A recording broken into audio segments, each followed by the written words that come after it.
नमस्कार दोस्तों, स्वागत है आपका स्टडी फॉर सिविल सर्विसेज में। फ्री वीडियो के लिए चैनल को तुरंत सब्सक्राइब कर लीजिए और नोटिफिकेशन को जरूर ऑन कर लेना। हमारा फ्री वाला टेलीग्राम ये वाला ग्रुप जरूर से जरूर ज्वाइन कर लीजिएगा। नमस्कार दोस्तों, मैं शिवाली आपकी educator study for civil services में आपका स्वागत करती हूं। इस वीडियो में हम यूपीएससी प्रीलिम्स 2018 का जीएस पेपर 1 डिस्कस करेंगे। स्टडी फॉर सिविल सर्विसेज का फ्री टेलीग्राम ग्रुप है, इसको ज़रूर ज्वाइन कर लीजिए। UPSC, UPPSC, UP triple SC, EPFO से रिलेटेड कोर्सेज़ की जानकारी आपको इन कॉन्टैक्ट नंबर पर मिल जाएगी और इनके पेड ग्रुप आप ज्वाइन कर सकते हैं। चलिए दोस्तों, क्वेश्चंस डिस्कस करते हैं। फर्स्ट क्वेश्चन है, consider the following statements. In the first लोक सभा the single largest party in the opposition was स्वतंत्र party. In the Lok Sabha, a leader of opposition was recognized for the first time in 1969. In Lok Sabha, if a party does not have a minimum of 75 members, its leader cannot be recognized as leader of the opposition. इसमें से सही statement क्या है? सही answer इसका B है। Second statement थी है, इन the Lok Sabha leader of the opposition was recognize for the first time in 1969। बिल्कुल सही है, 1969 में पहली बार रिकॉग्नाइज किया गया था लीडर ऑफ अपोजिशन। ठीक है, जो फर्स्ट पॉइंट है कि अपोजिशन पार्टी जो थी सिंगल लार्जेस्ट, वो स्वतंत्र पार्टी थी, वो एक्चुअली थी सीपीआई। ठीक है, सीपीआई क्या, कम्युनिस्ट पार्टी ऑफ इंडिया थी, ये लार्जेस्ट अपोजिशन पार्टी थी उस समय की। ठीक है, अब हम जो थर्ड स्टेटमेंट है वो डिस्कस करते हैं कि क्या लोकसभा में अपोजिशन के लिए 75 मेंबर्स चाहिए होते हैं मिनिमम। तो ऐसा बिल्कुल नहीं है। इसमें एक क्राइटेरिया होता है, जो पार्टी जिसकी टोटल स्ट्रेंथ जो हाउस की है उसका 10% है, ठीक है ना, वो लीडर ऑफ अपोजिशन चुना जाता है। ठीक है, अगर पार्टी के 75 मेंबर्स हैं इससे मतलब नहीं है, 10% of the total strength of house देखा जाता है लीडर ऑफ अपोजिशन के लिए। ठीक है, तो इसमें जो है अगर हम वैसे देखें तो 55 सीट्स जिसकी भी होंगी वो चुन लिया जाएगा। ठीक है, क्योंकि 10% ऑफ टोटल स्ट्रेंथ देखा जाता है। अब अगर हम देखें लीडर ऑफ अपोजिशन के बारे में, तो ये दोनों हाउसेस में होता है। ठीक है, और लीडर ऑफ अपोजिशन का काम क्या होता है? लीडर ऑफ अपोजिशन का काम होता है जो भी गवर्नमेंट पॉलिसीज़ बना रही है उसका कंस्ट्रक्टिव क्रिटिसिज्म करना।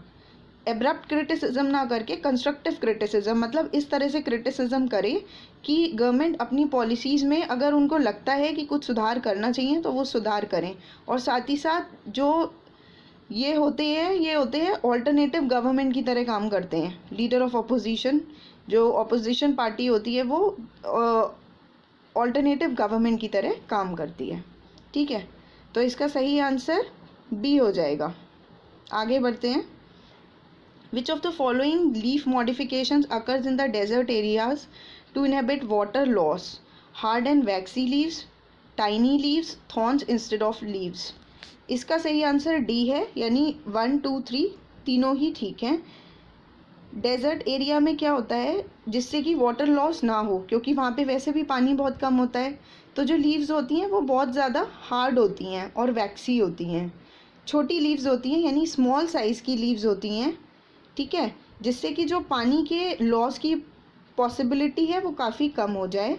और जो थॉर्न्स हैं इंस्टेड ऑफ लीव्स, स्पाइन्स होते हैं, नुकीले से होते हैं।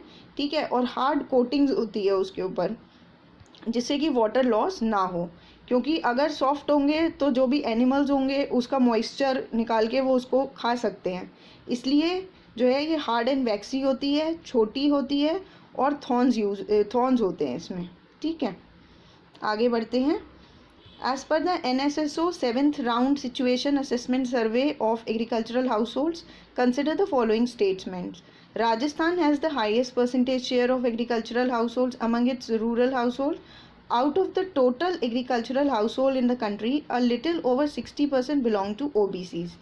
In Kerala, a little over 60% of agricultural households reported to have received maximum income from sources other than agricultural activities. इसका सही आंसर सी है। फर्स्ट ठीक है और थर्ड ठीक है। फर्स्ट देखते हैं क्या है। राजस्थान के पास हाईएस्ट परसेंटेज शेयर है एग्रीकल्चरल हाउस होल्ड्स का among the rural house holds. ये बात बिल्कुल सही है। सबसे ज़्यादा राजस्थान के पास है और सबसे कम केरला के पास है।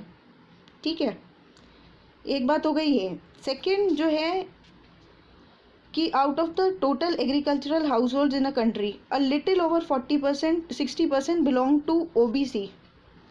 60% ओबीसी को बिलोंग करता है, तो ये गलत है। 45% ओबीसी को बिलोंग करता है। ठीक है, जो टोटल एग्रीकल्चरल हाउस होल्ड्स हैं कंट्री में उसमें ओबीसी के लगभग 45% हैं।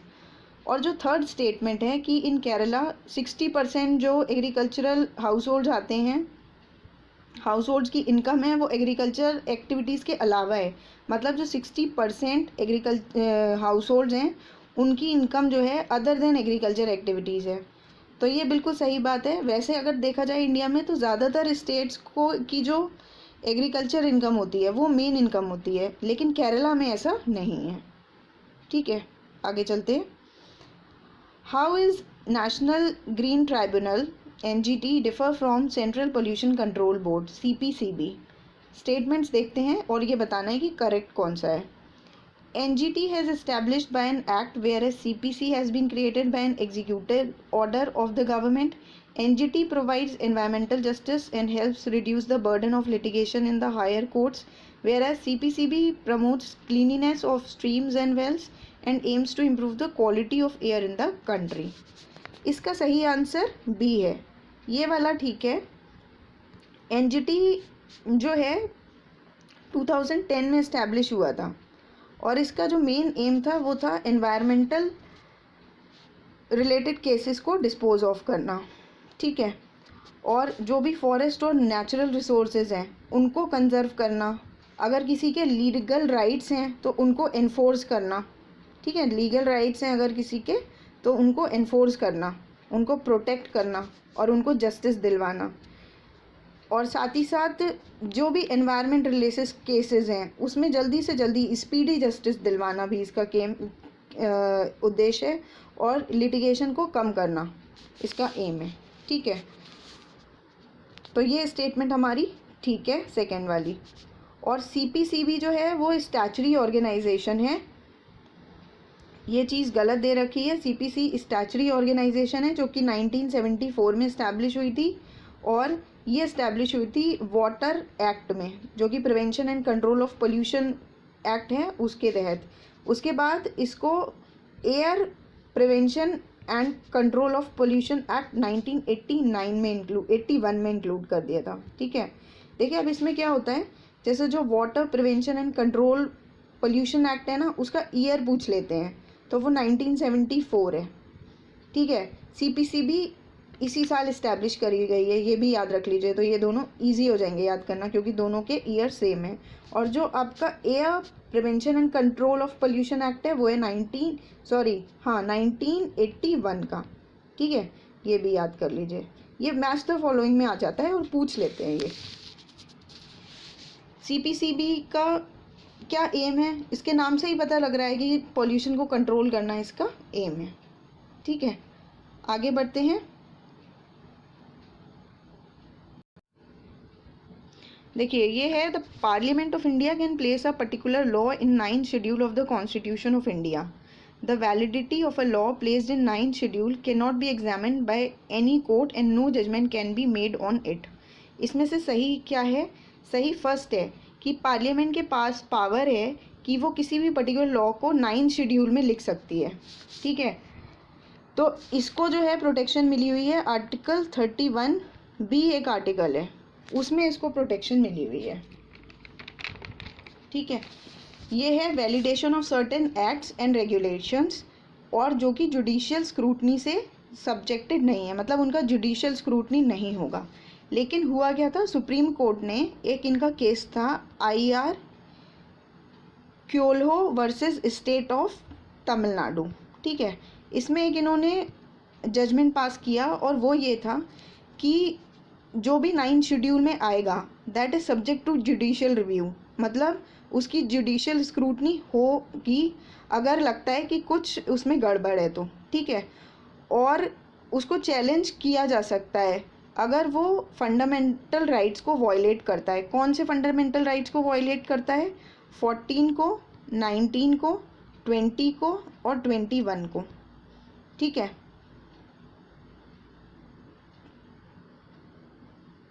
आगे चलते हैं। Which one of the following best describes the term merchant discount rate, sometimes seen in news? The incentive given by a bank to a merchant for accepting payments through debit cards pertaining to that bank, amount paid back by banks to their customers when they use debit cards for financial transactions for purchasing goods or services, the charge to a merchant by a bank for accepting payments from his customers through the bank's debit cards, the incentive given by the government to merchants for promoting digital payment by their customers through point of sale machines and debit cards. इसका सही answer C है, the charge to a merchant by a bank for accepting payments from his customers through banks debit cards. देखिए होता क्या है, ये fees होती है जो कि एक बैंक चार्ज करता है मर्चेंट से। ठीक है, क्योंकि जो मर्चेंट है वो डेबिट या क्रेडिट कार्ड से पेमेंट कर रहा है। ठीक है, और मर्चेंट उसको एक्सेप्ट कर रहा है। कस्टमर डेबिट या क्रेडिट कार्ड से पेमेंट कर रहा है, मर्चेंट उसको एक्सेप्ट कर रहा है। तो होता क्या है, जैसे पॉइंट ऑफ सेल टर्मिनल होता है, ठीक है, या पेमेंट गेटवे होता है, तो बैंक क्या करता है, जो सेलर होते हैं मतलब जो मर्चेंट होते हैं उनको ये फैसिलिटी प्रोवाइड करता है कि अगर आपका कोई कस्टमर आता है तो आप इस POS टर्मिनल को या पेमेंट गेटवे को यूज़ करके पेमेंट करवा सकते हैं उससे। लेकिन बैंक इसको फ्री में नहीं करता है, बैंक इसके लिए चार्ज करता है मर्चेंट से। ठीक है, तो ये क्या हो गया, ये एक पेमेंट हो गया, एक फ़ीस हो गई जो कि बैंक चार्ज कर रहा है मर्चेंट से कस्टमर को सर्विस प्रोवाइड करवाने के लिए। ठीक है, अब पेमेंट गेटवे कैसे होते हैं, जैसे कि मास्टर कार्ड हो गया, वीज़ा हो गया, इस तरह से। ठीक है, What are the consequences of a country becoming the member of nuclear suppliers group? It will have access to latest and most efficient nuclear technologies. It will automatically become a member of the Treaty on Non-Proliferation of Nuclear Weapons यानी NPT. First इसका सही answer है। ठीक है, अगर NSG का member बनते हैं तो क्या होता है, तो जितने भी लेटेस्ट और एफिशिएंट न्यूक्लियर टेक्नोलॉजीज़ होती हैं, एडवांस टेक्नोलॉजीज़ होती हैं, उनका एक्सेस मिल जाता है उन कंट्रीज़ को। ऑब्वियसली मिलेगा भी, क्योंकि जब वो मेंबर हैं न्यूक्लियर सप्लाई ग्रुप के तो बिल्कुल मिलना चाहिए, तो इसलिए ये तो ठीक हो गया। लेकिन जो इसमें सेकेंड स्टेटमेंट दिया है कि it automatically becomes a member of treaty on NPT, ठीक है, तो ये स्टेटमेंट गलत है। ऐसा नहीं होता है कि वो ऑटोमेटिकली बन जाएंगे मेंबर NPT के। ठीक है, NSG क्या होता है, न्यूक्लियर सप्लाई ग्रुप, इनका मेन काम यही होता है कि जो भी न्यूक्लियर वेपन्स हैं उनके प्रोलिफरेशन को रोकना। ठीक है, न्यूक्लियर वेपन्स के प्रोलिफरेशन को रोकना और उस पर कंट्रोल करना कि वो एक्सपोर्ट ना किए जा रहे हों। ऐसे इक्विपमेंट जिसमें न्यूक्लियर वेपन्स यूज़ हो रहे हैं उनको एक्सपोर्ट ना किया जा रहा हो, उनकी मैन्युफैक्चरिंग ना हो रही हो, इन सब चीज़ों से रिलेटेड कंट्रोल करना। ठीक है, with reference to India's decision to levy an equalization tax of 6% on online advertisement services offered by non-resident entities, which of the following statements are correct? It is introduced as a part of Income Tax Act. Non-resident entities that offer advertisement services in India can claim a tax credit in their home country under DTAA, that is Double Taxation Avoidance Agreement. इसका सही answer D है, यानी दोनों गलत हैं statement ये। ठीक है, पहली बात तो ये है कि ये इनकम टैक्स एक्ट का पार्ट नहीं है। ठीक है, बाकी ये जो दूसरा स्टेटमेंट है कि जो नॉन रेजिडेंट एंटिटीज़ हैं जो एडवर्टाइजमेंट सर्विसेज इंडिया में पे कर दे रहे हैं, वो क्लेम कर सकते हैं टैक्स क्रेडिट अपनी होम कंट्री में under double taxation avoidance agreement. इसको समझिए, डबल टैक्सेशन अवॉइडेंस एग्रीमेंट क्या होता है। पहले DTAA इसको हम बोलते हैं। ये क्या होता है, मान लीजिए कोई बिज़नेस कर रहा है, किसी का जो बिज़नेस है वो किसी एक कंट्री में है और दूसरी कंट्री में वो रहता है और सर्विस प्रोवाइड कर रहा है, तो होता क्या है, उसकी जो टैक्स लाइबिलिटी आती है वो यहाँ इस कंट्री में भी आ रही है और इस कंट्री में भी आ रही है। तो इससे क्या हो रहा है, उसको इस कंट्री में भी टैक्स देना पड़ रहा है और इस कंट्री में भी टैक्स देना पड़ रहा है। तो इसलिए होता क्या है कि जो गवर्नमेंट होती हैं इन दोनों कंट्रीज़ की, मान लीजिए कंट्री एक्स है और कंट्री वाई की है, तो वो अब आपस में एक एग्रीमेंट कर लेती हैं डबल टैक्सेशन को अवॉइड करने के लिए। ठीक है, ये होता है डबल टैक्सेशन अवॉइडेंस एग्रीमेंट। ठीक है, अब पढ़ते हैं स्टेटमेंट। यहाँ क्या किया गया, कहा गया है जो नॉन रेजिडेंट एंटिटीज़ हैं जो एडवर्टीजमेंट सर्विसेज इंडिया में दे रही हैं वो क्लेम कर सकती हैं टैक्स क्रेडिट अपनी होम कंट्री में। तो ये स्टेटमेंट गलत है, इस इक्वलाइजेशन टैक्स के अकॉर्डिंग ऐसा नहीं है। ठीक, ये टैक्स होता है ऑनलाइन मार्केटिंग पे, जहाँ पे जो इंडियन होते हैं वो 1 लाख से ज़्यादा पे करते हैं नॉन रेजिडेंट एंटिटीज़ के लिए, जैसे कि गूगल हो गया, फेसबुक हो गया। ठीक है, ये हो गया। तो इसका सही आंसर डी है, ये दोनों गलत है। आगे बढ़ते हैं। Consider the following statements. Physical responsibility and budget management, जिसको हम FRBM कहते हैं, review committee report has recommended a debt to GDP ratio of 60% for general government by 2023, comprising 40% for central government and 20% for state government. The central government has domestic liabilities of 21% of GDP as compared to that of 49% of GDP of the state governments. As per Constitution of India, it is mandatory for a state to take the central government consent for raising any loan if the former owes any outstanding liabilities to the latter. सही answer C है, first और third correct है। देखते हैं कैसे। देखिए, जो FRBM है, physical responsibility and budget management review committee report, उसने रिकमेंड किया है debt to GDP ratio of 60% general combined government by 2023। ठीक है, इसमें इन्होंने debt to GDP ratio 60% of GDP माना है 2023 तक। ठीक है, ये बात तो ठीक है। और जिसमें क्या होगा, 40% सेंट्रल गवर्नमेंट के लिए होगा और 20% स्टेट गवर्नमेंट के लिए होगा। लेकिन जो ये सेकंड स्टेटमेंट है कि central government has domestic liabilities of 21% of GDP और जबकि स्टेट की है 49%, तो ये इंटरचेंज है एक्चुअली। ये सेंट्रल गवर्नमेंट की 49% है डोमेस्टिक लाइबिलिटी, ठीक है, और स्टेट गवर्नमेंट की है 21%। ठीक है, अब थर्ड पॉइंट पे आते हैं। थर्ड पॉइंट में ये है, देखिए एक आर्टिकल है 293(3), उसमें बताया गया है कि जो स्टेट है वो बिना सेंटर की परमिशन के लोन नहीं ले सकता है। ठीक है, उसको जो है सेंटर से परमिशन लेनी पड़ेगी अगर उसको लोन लेना है। तो ये बात बिल्कुल ठीक है। ठीक है, अब थोड़ा सा FRBM एक्ट के बारे में देखते हैं कि इसको क्यों लाया गया था। इसको 2003 में लाया गया था फाइनेंशियल डिसिप्लिन को मेंटेन करने के लिए, जिससे जो भी पब्लिक के फंड्स हैं उनको अच्छे से मैनेज करा जा सके, जो हमारा फिजिकल डेफिसिट है उसको कम करा जा सके, उसको कंट्रोल किया जा सके।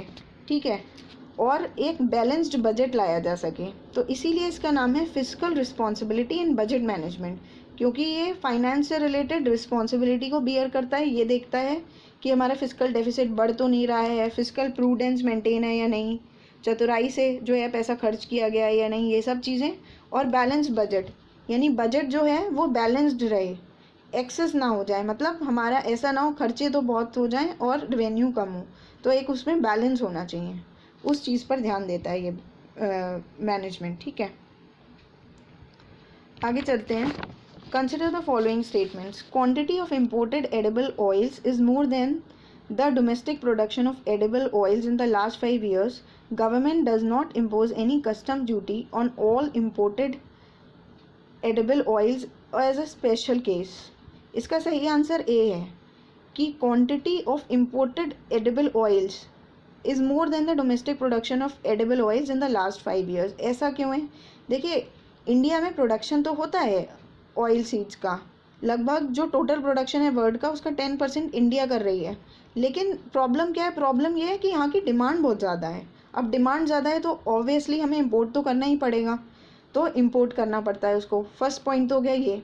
सेकंड क्या है कि गवर्नमेंट इम्पोज नहीं करती है custom duty imported edible oils पे, तो ऐसा नहीं है, गवर्नमेंट इम्पोज करती है, इम्पोर्ट ड्यूटी लगाती है ऑयल्स पे, जैसे कि मान लीजिए ऑलिव ऑयल हो गया या कॉटन है या कोकोनट ऑयल है, इन सब पर जो है टैक्स लगता है।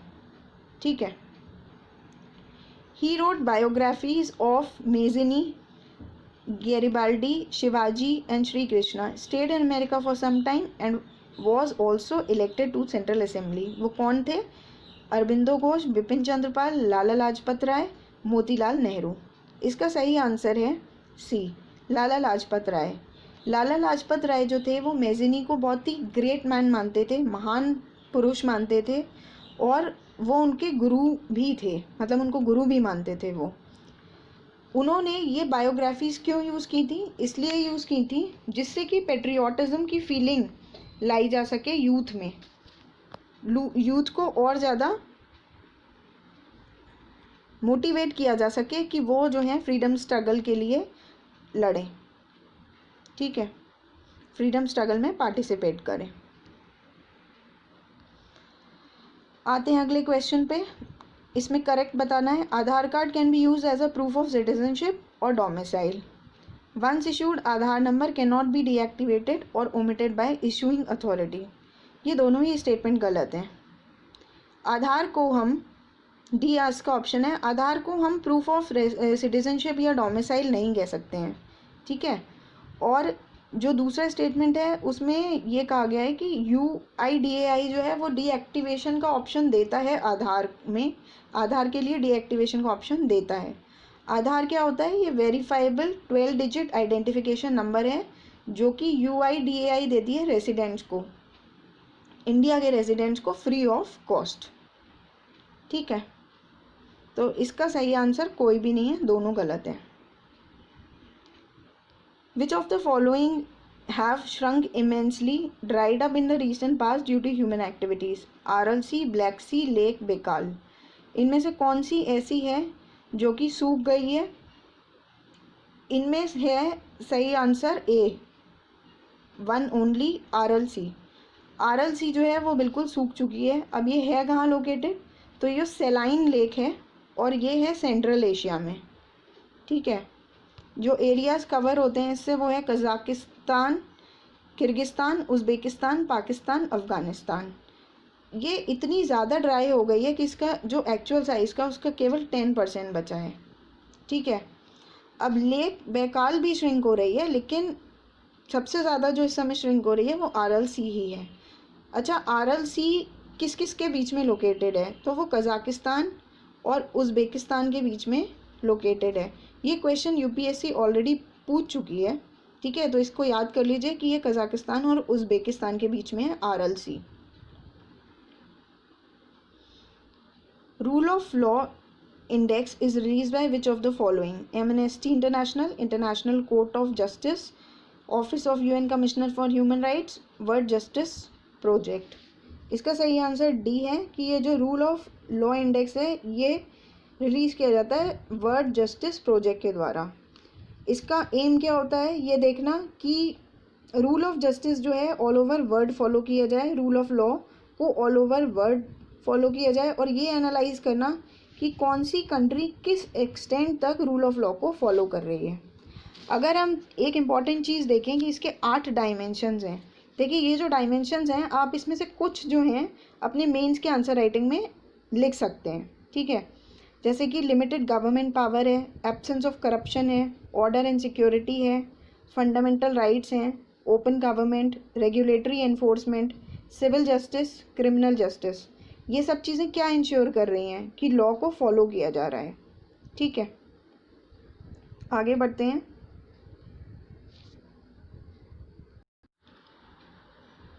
Which one of the following links all ATMs in India? Indian Banks Association, National Securities Depository Limited, National Payment Corporation of India, Reserve Bank of India। इसका सही आंसर सी है, national payment corporation of India. ये क्या करता है? सारे ATMs को link करता है, इंटीग्रेट करता है। एक है नेशनल फाइनेंशियल स्विच जो कि लार्जेस्ट नेटवर्क है शेयर्ड ATMs का। ठीक है। ये इससे क्या होता है, इसमें बैंक कन्वीनियंस हो जाती है, बैंक को हेल्प मिल जाती है जब सारे एटीएम्स जो हैं आपस में कनेक्टेड होते हैं। और एनएफएस जिसका भी मैंने नाम बताया, नेशनल फाइनेंस स्विच, ये टेक ओवर कर लिया था एनपीसीआई ने। ठीक है। एनपीसीआई के बारे में मैं लास्ट पेपर में डिस्कस कर चुकी हूँ। ये 2008 में आया था और आरबीआई के द्वारा सेटअप किया गया था। कंसिडर द फॉलोइंग स्टेटमेंट्स, सही कौन सा है ये बताना है। Capital adequacy ratio CAR is the amount that banks have to maintain in the form of their own funds to offset any loss that banks incur if the account holders fail to repay dues. CAR is decided by each individual bank. इसका सही answer ए है। Capital adequacy ratio क्या होता है, ये use होता है with reference to banks capital, कि एक बैंक को कितना कैपिटल मेंटेन करना है विद रेस्पेक्ट टू जो उसके रिस्क वेटेड असेट्स और लाइबिलिटीज़ हैं। इसका फॉर्मूला होता है banks capital upon risk weighted assets, RWA जिसको बोलते हैं, एंड लाइबिलिटीज़। इतना ये मिनिमम कैपिटल होता है जो कि हर बैंक को मेंटेन करनी है। इससे क्या होता है कि मान लीजिए अगर क्राइसिस आ भी जाती है बैंक के ऊपर, तो कम से कम उसके पास इतना पैसा है कि वो एकदम से इंसॉल्वेंट डिक्लेयर नहीं हो जाएगी बैंक। ठीक है। और ये डिसाइड कौन करता है, ये कोई इंडिविजुअल बैंक नहीं डिसाइड करता है, ये सेंट्रल बैंक और जो भी बैंक के रेगुलेटर्स हैं, बैंक रेगुलेटर्स हैं, वो डिसाइड करते हैं। तो अगर हम अपने यहाँ की बात करें तो ये RBI डिसाइड करता है। ठीक है। तो इसका सही आंसर ए है। चलते हैं आगे। The identity platform Aadhaar provides open application program interfaces API. What does it imply? It can be integrated into any electronic device. Online authentication using iris is possible. Correct बताना है, दोनों ही ठीक है। Aadhaar provides open application programming interface, इसको integrate किया जा सकता है, ठीक है, इलेक्ट्रॉनिक डिवाइस से, और मल्टीपल सॉफ्टवेयर इंटरमीडियरीज के बीच में एक इंटरेक्शन इस्टेब्लिश की जा सकती है। ठीक है। और ये बताता है किस तरह की कॉल रिक्वेस्ट है जो की जा सकती है, ये इन सब चीज़ों से रिलेटेड है। एप्लीकेशन प्रोग्रामिंग इंटरफेस, तो it can be integrated into any electronic device, इसको किसी भी इलेक्ट्रॉनिक डिवाइस में इंटीग्रेट किया जा सकता है। ठीक है। और ऑनलाइन ऑथेंटिकेशन आइरिस का यूज़ करके पॉसिबल है, तो ये भी सही है। तो आधार हमें ये प्लेटफॉर्म देता है API का। ठीक है।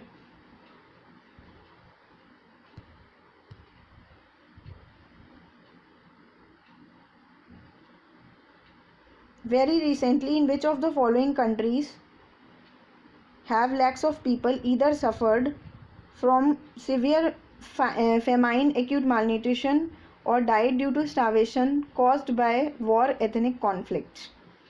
इसका सही आंसर डी है, येमन और साउथ सूडान में उस समय हुआ था। ये पुराना करंट अफेयर्स का क्वेश्चन है, तो पूछा गया है कौन सफ़र कर रहा था वहाँ पे, फेमाइन और एक्यूट मालन्यूट्रिशन हो रहा था जिस वजह से डेथ काफ़ी हो रही थी, स्टार्वेशन वगैरह की वजह से। तो इसका सही answer Yemen and South Sudan है, डी आंसर है। Regarding Wood's dispatch, which of the following statements are true? Grants in aid system was introduced. Establishment of universities was recommended. English as a medium of instruction at all levels of education was recommended. इसमें से सही देखना है तो सही answer इसका ए है। Grants in aid को इंट्रोड्यूस किया था और यूनिवर्सिटीज़ को इस्टेब्लिश करने का रिकमेंडेशन दिया गया था। देखिए चार्ल्स वुड थे जो 1854 में ये लेके आए थे, जिसको हम बोलते हैं Magna carta of English education in India. ठीक है, मैग्ना कार्टा। और ये हमें बताता है first detailed plan on education के ऊपर पहला डिटेल्ड प्लान है ये। ठीक है, गवर्नमेंट ने रिस्पॉन्सिबिलिटी एज्यूम की थी मासेस के एजुकेशन के लिए। मतलब जो इसमें लिखा था वो ये लिखा था, गवर्नमेंट को रिस्पॉन्सिबिलिटी एज्यूम करनी चाहिए मासेस के एजुकेशन के लिए। जिम्मेदारी जो है लोगों की पढ़ाई की वो एक्चुअली किसके ऊपर होनी चाहिए? सरकार के ऊपर होनी चाहिए। इसमें हायरार्की बना दी गई है, जैसे जो प्राइमरी स्कूल्स होंगे उसमें वर्नैकुलर होगी, यानी जो रीजनल लैंग्वेज है वो होगी, और वो बॉटम पे होगी। और जो एंग्लो वर्नैकुलर हाई स्कूल्स होंगे और कॉलेजेस होंगे वो डिस्ट्रिक्ट लेवल पर होंगे। ठीक है। बाकी इंग्लिश जो था मीडियम ऑफ इंस्ट्रक्शन, इसमें हायर स्टडीज़ के लिए बनाया गया था, सारे लेवल्स पर नहीं था। तो ये वाला जो थर्ड ऑप्शन है ना, ऑल लेवल्स लिखा है, ये चीज़ गलत है। सारे लेवल पे ना होके केवल हायर लेवल पर था ये। और फीमेल और वोकेशनल एजुकेशन पर फोकस किया था, और एजुकेशन को सेक्युलर टर्म्स में डिस्क्राइब किया था कि एजुकेशन जो है सेक्युलर होनी चाहिए। ठीक है, तो इसका सही आंसर ए हो जाएगा। With reference to Parliament of India, which of the following parliamentary committee scrutinizes and reports to House whether the powers to make regulation, rules, sub-rules, bylaws conferred by the Constitution or delegated by Parliament are being properly exercised by the Executive within the scope of such delegation?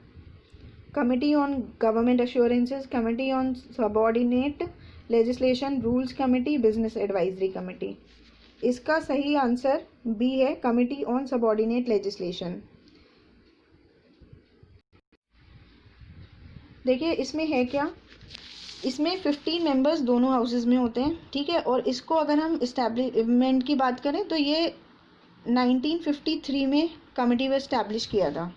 अब देखते हैं इसमें कहा क्या है। इसमें ये कहा गया है जो भी रूल्स और रेगुलेशंस या फिर सब लॉज या बाई लॉज बनाने की कॉन्स्टिट्यूशन ने या फिर पार्लियामेंट ने जो पावर दे रखी है एग्जीक्यूटिव को, ठीक है, क्या उसका सही से पालन हो रहा है, क्या उसका सही से पालन हो रहा है, क्या उसको फॉलो किया जा रहा है या नहीं किया जा रहा है। जो एग्जीक्यूटिव को पावर दी गई है क्या वो उसको सही से एक्सरसाइज कर रहे हैं या नहीं कर रहे हैं। ठीक है,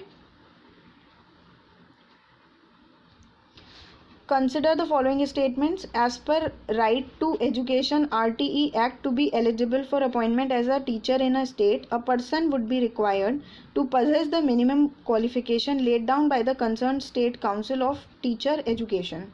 As per RTE, for teaching primary classes, candidate is required to pass a teacher eligibility test conducted in accordance with the National Council of Teacher Education guidelines. In India, more than 90% of teacher education institutions are directly under state governments. इसका सही answer B है कि RTE के according teaching के लिए TET एक exam होता है, ठीक है, उसको पजेस करना ज़रूरी है। तो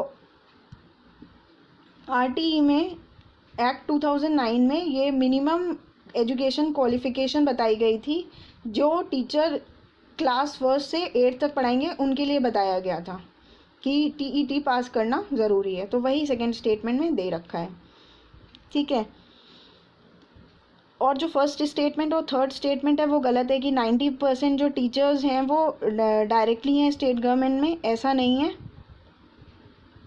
ठीक है, और अगर हम RTE की बात करें, जो राइट टू एजुकेशन है ये कौन से आर्टिकल में आता है, 21A में आता है ये। इसमें फ्री और कंपलसरी एजुकेशन है 6 to 14 ईयर्स तक।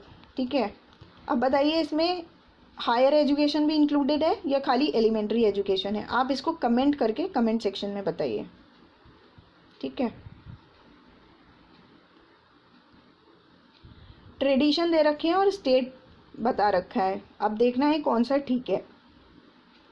चपचर कुट फेस्टिवल मिज़ोरम, कोंगजोम परबा बलाड मणिपुर। हो सकता है जो इसकी प्रोनाउंसिएशन हो वो रॉन्ग हो, तो आप अपने हिसाब से देख लीजिए। थंगटा डांस सिक्किम, इसका सही आंसर बी है। ये जो चपचर कुट फेस्टिवल है मिज़ोरम का है, और कोंगजम परबा बलाड है ये मणिपुर का है। थंगटा एक्चुअली है मणिपुर का, ठीक है, यहाँ का नहीं है, ये सिक्किम का नहीं है, ये मणिपुर का है। देखिए ट्रेडिशन और स्टेट, फेस्टिवल और स्टेट ये सब भी इम्पॉर्टेंट होते हैं, इसको भी याद कर लीजिए। ये भी UPSC में कई बार पूछे जाते हैं, लास्ट जो पेपर था उसमें भी पूछा गया था। The food safety and standards act 2006 replace the prevention of food adulteration act 1954. Food Safety and Standards Authority of India is under charge of Director General of Health Services in Union Ministry of Health and Family Welfare. इसका सही answer ए है। देखिए, food safety and standards act 2006 ने replace कर दिया prevention of food adulteration act 1954 को। ये बिल्कुल ठीक है। और जो चेयरमैन है इसके, वो अपॉइंट किए जाते हैं गवर्नमेंट ऑफ इंडिया के द्वारा। ठीक है, चेयरमैन कौन होता है, तो उनकी रैंक जो secretary to government of India होती है वो होती है। ठीक है, अब food safety and standards act 2006 के बारे में देखते हैं। तो ये किस लिए है? ये फूड सेफ्टी एंड रेगुलेशन के लिए है। ये एक्चुअली ऑटोनॉमस बॉडी है under ministry of health and family welfare में। ठीक है, ये प्रोटेक्ट करती है पब्लिक हेल्थ को, टाइम टू टाइम सुपरविजन करती है और ये देखती है कि फूड सेफ्टी को फॉलो किया जा रहा है या नहीं किया जा रहा है। ठीक है, तो इसका आंसर ए हो जाता है। आगे चलते हैं।